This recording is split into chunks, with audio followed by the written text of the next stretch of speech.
Film ini menceritakan tentang seorang astronot yang terkena parasit simbiot yang mirip seperti Venom. Maksudnya gimana? Yuk mari kita simak alur ceritanya.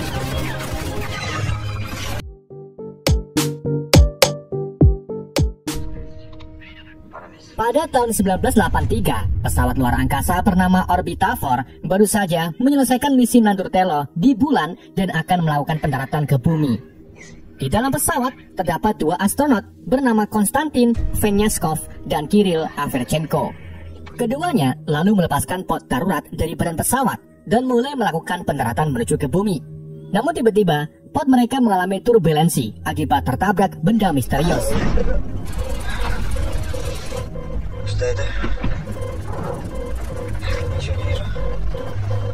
Saat keadaan tenang, mereka tak sengaja melihat sosok misterius yang merangkak dari luar jendela, yang kemudian secara perlahan masuk ke dalam pot.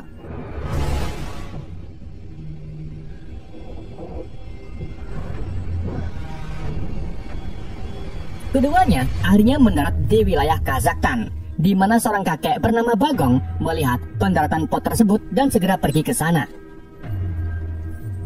Ketika Bagong mendekat, ia menemukan astronot Kirill telah tewas dalam kondisi otak muncrat.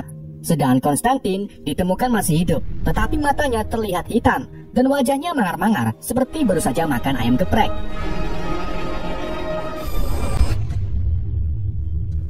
Scene kemudian beralih ke kantor lembaga penelitian otak di Moskow, di mana seorang dokter spesialis bernama Tania sedang diadili karena menggunakan metodenya sendiri untuk menyembuhkan penyakit kejang otak pada seorang bocah berusia 17 tahun.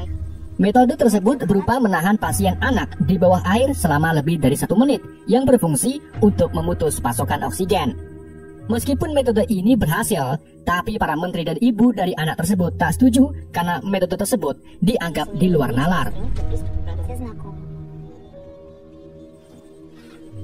Setelah sidang selesai, Tania bertemu dengan seorang kolonel bernama Semiradov yang tertarik dengan kecerdasan Tania dan meminta agar ia bergabung dengannya di fasilitas rahasia di Kazakhstan untuk menyembuhkan astronot Konstantin yang kini menderita amnesia episodik atau tidak ingat kejadian yang menimpanya saat mendarat ke bumi.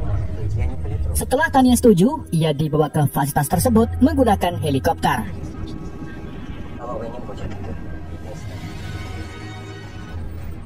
Singkat cerita, sesampainya di fasilitas, Tania melihat Konstantin yang sangat sehat sedang berbicara dengan direktur penelitian bernama Dr. Regal di sebuah ruang isolasi. Hari-hari ini, Dr. Regal mengalami frustasi karena Konstantin tidak menunjukkan kemajuan dalam mengingat apa yang terjadi saat pendaratan ke bumi. Bahkan, Konstantin ini tidak ingat bahwa rekannya telah tewas. Saat Tania bergiliran memasuki ruangan, Konstantin langsung tertarik dengan kecantikan Tania. Tania mulai menanyakan hal-hal sepele kepada Konstantin seperti apa yang dibeli Budi saat ke pasar. Ia juga menanyakan tentang boneka kecil di samping Konstantin yang kemudian dijawab kalau boneka tersebut adalah barang pribadinya. Dari sinilah Tania menyimpulkan bahwa Konstantin tidak amnesia, melainkan bertingkah aneh karena diisolasi di fasilitas tersebut tanpa alasan. Setelah berbicara dengan Konstantin, Tania diminta untuk tinggal sementara di fasilitas ini dan dibawa ke kamarnya untuk beristirahat sebelum melakukan penelitian kedua terhadap Konstantin. Pada malam itu juga, Tania tidak bisa tidur. Ia kemudian memutuskan untuk jogging malam dengan mengelilingi fasilitas. Di tengah jogging, Tania bertemu dengan seorang napi yang sedang bekerja paksa oleh petugas fasilitas. Setelah jogging, Tania didatangi Semiradov yang berniat menunjukkan apa yang terjadi pada Konstantin ketika jam 2:30 malam.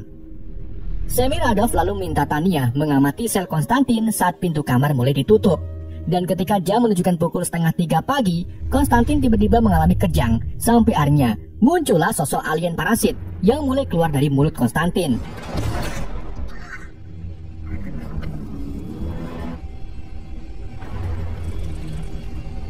Karena penasaran, Tania memutuskan untuk berdiri tepat di luar pintu kamar guna mengamati makhluk tersebut. Tetapi makhluk itu sangat agresif dan mencoba menyerang Tania. Hal ini membuat Tania mengalami shock dan tidak percaya dengan apa yang baru saja ia lihat. Semiradov menjelaskan bahwa parasit tersebut keluar masuk dari tubuh Konstantin tetapi tidak membahayakan tubuh Konstantin. Dan yang menjadi permasalahannya adalah Konstantin sama sekali tidak ingat apa-apa tentang kejadian tersebut. Semiradov lalu meminta Tania mencari cara untuk memisahkan parasit dari inangnya tanpa menyakiti Konstantin. Keesokan harinya, Tania mulai meneliti lebih banyak tentang parasit tersebut dan menemukan bahwa si parasit membuat Konstantin memiliki kemampuan luar biasa, di mana ia mampu menyembuhkan luka di tubuhnya dalam waktu singkat. Tania juga menemukan cara alien parasit masuk ke dalam mulut Konstantin, yaitu dengan cara mengecilkan tubuhnya menjadi 30 cm. Namun saat keluar dan menghirup oksigen, ia akan tumbuh bentuk asalnya yang memiliki diameter 1,5 meter. Selain itu, Tania juga mengetahui bahwa Konstantin memiliki seorang putra yang ia tinggalkan di panti asuhan setelah ibunya meninggal. Tania lalu menelpon panti asuhan untuk mencari tahu tentang anak laki-laki tersebut, yang ternyata anak itu mengalami kelumpuhan di bagian kakinya. Tania kemudian pergi ke sel Konstantin untuk menanyakan tentang putranya. Tapi pertanyaan tersebut malah membuat Konstantin kesal seperti merasa bersalah terhadap putranya. Menyadari Konstantin mengalami tekanan, Tania pun meminta Semiradov untuk memindahkan Konstantin ke unit medis di siang hari, sehingga dia dapat berinteraksi dengan orang-orang di sana. Konstantin akhirnya dipindahkan ke kamar medis, di mana di kamar tersebut Konstantin menonton berita di TV yang meliput tentang dirinya dan Kiril yang sudah kembali ke rumah dengan keadaan selamat. Hal ini pun membuat Konstantin terkejut karena yang sebenarnya terjadi, ia ditahan di fasilitas rahasia.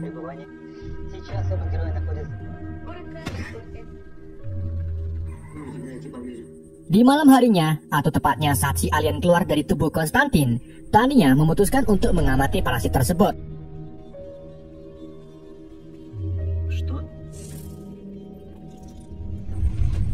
Ia lalu berbaring dan menemukan kalau si parasit merespon saat melihat boneka kecil milik Konstantin. Tania kemudian memberanikan diri untuk masuk ke ruangan guna memberikan boneka tersebut. Namun sebelum itu, Tania memakai pakaian pelindung untuk menghindari hal-hal yang diinginkan.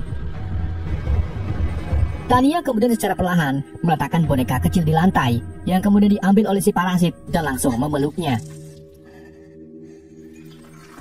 Ketika Tania mencoba menyentuh parasit tersebut, dia tak sengaja terpleset oleh lendir yang akhirnya membuat makhluk itu mencekram kaki Tania.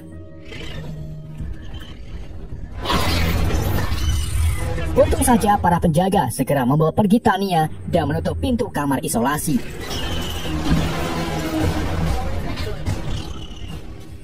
Setelah kejadian itu, Semiradov pergi ke kamar Tania, di mana Tania mengatakan bahwa parasit tersebut sekarang telah sepenuhnya terikat dengan Konstantin karena bereaksi terhadap boneka yang menurutnya berarti bagi Konstantin sebagai pengingat bersalah atas putranya. Jadi semacam simbiot mutualisme yang ada pada Venom dan Eddie Brock. Tania menyarankan agar Konstantin dipindahkan ke Moskow untuk penelitian yang tepat. Namun Semiradov mengakui bahwa dirinya bahkan belum memberitahu pemerintah tentang kondisi Konstantin dan malah berbohong kepada mereka tentang kondisi Konstantin yang sebenarnya tidak baik-baik saja.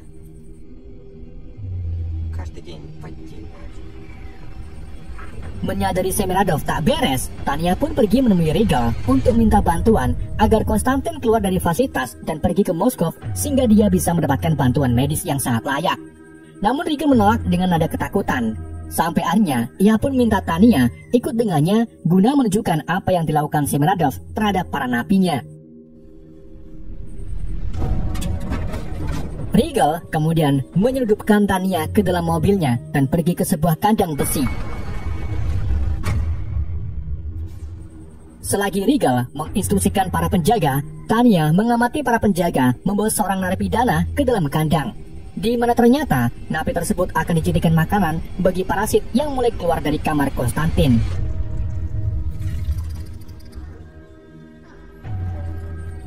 Parasit itu kemudian merobek kepala narapidana dan memakan otaknya. Setelah melihat kejadian itu, Regal memberitahu Tania kalau otak manusia adalah makanan yang membuat parasit merasa lebih baik. Tania pun berpendapat bahwa hal ini sama saja membunuh orang yang tak bersalah jika parasit itu dibiarkan di tangan Semiradov.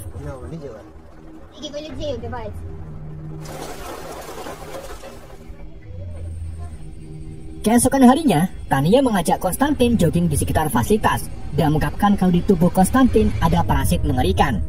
Mendengar hal itu, Konstantin pun meminta Tania bertemu lagi jam 1 malam untuk menunjukkan sesuatu yang belum Tania ketahui. Singkat cerita, di malam harinya, Konstantin diam-diam tidak minum obat tidur yang diberikan oleh tim medis.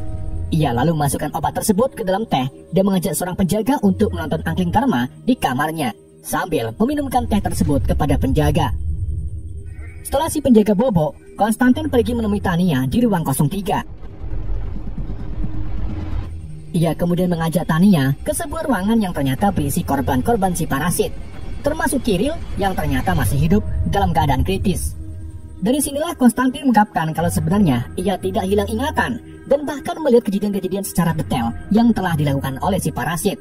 Sedangkan alasan Konstantin berpura-pura insomnia yaitu untuk mengelabui Semiradov, karena jika Konstantin mengakui tentang parasit tersebut, maka Semiradov tidak akan mengeluarkannya dari fasilitas ini. Konstantin juga menjelaskan mengapa si parasit tidak memilih Kiril sebagai inangnya, yaitu karena Kiril menderita kanker otak.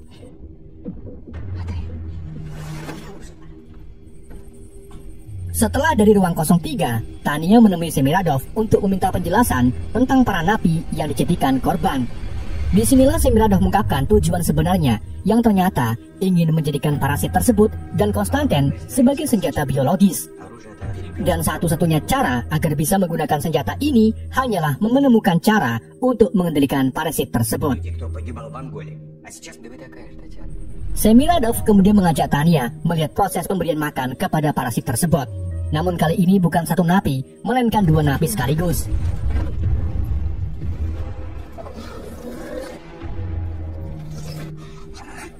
Ketika si parasit mulai masuk ke dalam kandang, Tania memutuskan untuk masuk dan menyanyikan lagu kesukaan Konstantin. Di mana lagu itu ternyata membuat si parasit merasa tenang, begitu pula dengan tubuh Konstantin. Hal ini pun membuat Semiradov terkesan karena Tania menemukan cara untuk menenangkan parasit tersebut.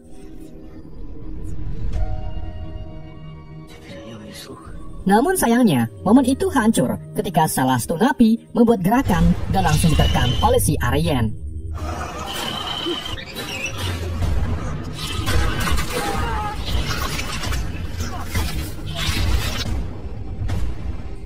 Setelah kejadian itu, Semiradov mendekati Tania dan mengungkapkan bahwa Konstantin masih belum bisa dikendalikan, sehingga Semiradov memutuskan untuk tetap menahan Konstantin di sini sampai tujuannya tercapai.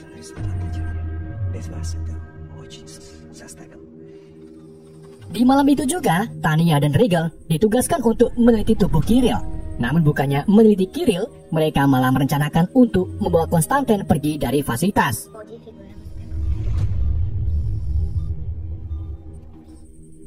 Setelah Regal setuju, keduanya mengambil beberapa obat penenang dan menyuntikannya ke salah satu penjaga. Setelah melumpuhkan penjaga, Tania mengajak Konstantin pergi. Regal kemudian meminta mereka untuk pergi lebih dulu, sedangkan dirinya akan melapor aktivitas ilegal Semiradov kepada pemerintah.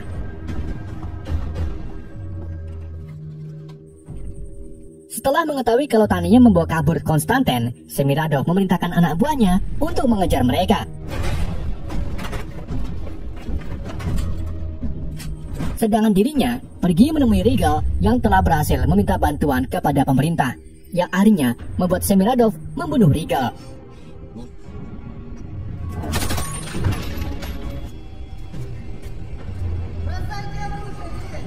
Ketika Tania dan Konstantin terpojok oleh orang-orang bersenjata, Konstantin sengaja menyuntikkan obat penenang ke dalam tubuhnya untuk mengeluarkan parasit tersebut.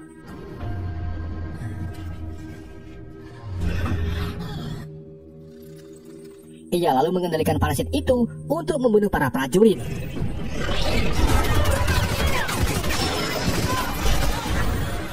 Tania kemudian mengambil kesempatan ini membawa tubuh Konstantin pergi dari fasilitas.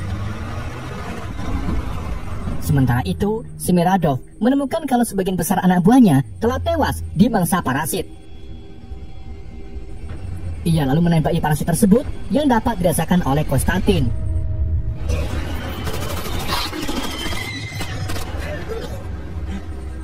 Semiradov akhirnya berhasil melumpuhkan si parasit meskipun lengannya terputus. Di sisi lain, Tania terpaksa menghentikan pelariannya setelah menemukan kalau Konstantin sedang sekarat. Dan dari sinilah ia sadar bahwa Konstantin tidak bisa hidup tanpa si parasit.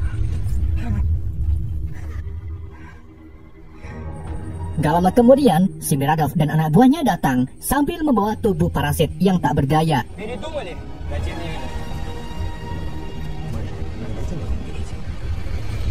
Ketika Semiradov mencoba untuk menyakiti Tania, Konstantin dengan sekuat tenaga mengendalikan parasit tersebut untuk membunuh para prajurit dan akhirnya merobek setengah kelapa Semiradov.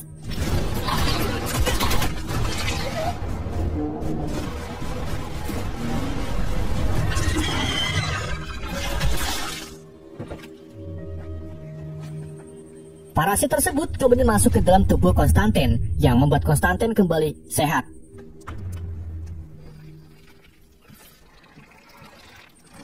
Ketika pihak berwenang datang untuk menjemput keduanya, Konstantin mengatakan kalau ia tahu cara melepaskan si parasit. Seketika itu juga, Konstantin menembak jantungnya sendiri yang akhirnya membunuh si parasit beserta inangnya.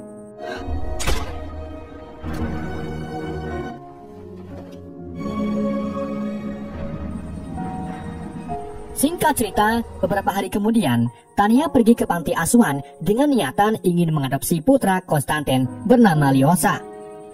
Namun, yang datang ternyata bukan putra Konstantin, melainkan bocah lain yang memiliki nama Lyosa. Sedang nama putra Konstantin ternyata adalah Tania. Karena diketahui bahwa Konstantin ini melakukan hubungan dengan wanita di luar nikah, dan saat wanita itu melahirkan, ia meninggal. Sedangkan Konstantin yang belum sempat mengenali anaknya malah pergi ke bulan untuk menandur telo. Dan film pun berakhir.